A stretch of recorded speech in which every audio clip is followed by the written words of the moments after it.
Well, we're back here, and we're back at my vehicle.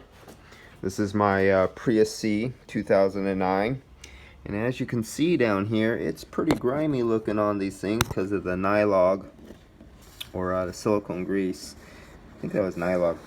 I leave these fittings on my car because I tap up every month or two as the temperature changes and the outdoor conditions change. So instead of replacing these, I leave these in place of caps. I just cap it off at the end, and I put my remote Bluetooth wireless sensors to take pressures, and then do my temperature clamp on and everything like that. Well, about once a year, I discharge this system and I measure the refrigerant out. It's something I do on a couple family vehicles over years.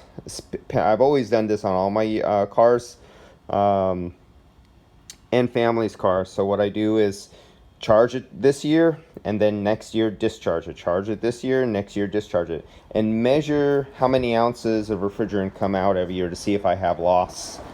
And that's what I'm about to do now. It's about that time again, and I'm going to do a recovery on this vehicle and then put it on the vacuum pump and charge it and find out how much. I did a leak check around the system with the refrigerant leak detector, the electronic one, and of course, as you can see when you see my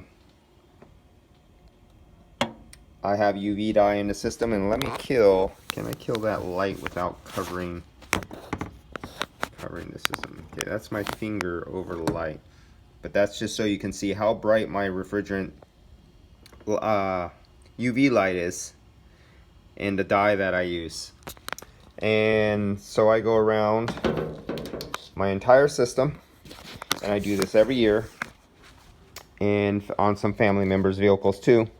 And it's just that little extra you do, just monitoring systems, what kind of systems, how things perform, loss, and because I could data log too.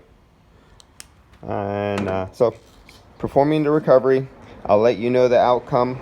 I weighed the tank prior to even hooking up the gauge to it, so I have 11 kilograms, 190 grams, 1,190 grams. So I'll do it after, and we'll see what comes out of here, because this system here only has 420 grams in it. And we'll see from last year to this year how much I have lost. And my condenser is beat the hell, because I put 30,000 miles. I got 120,000 miles on this. You can see my condenser is just beat. The upper part of it's not so bad, but the lower part of it pretty stone beat, especially the other side.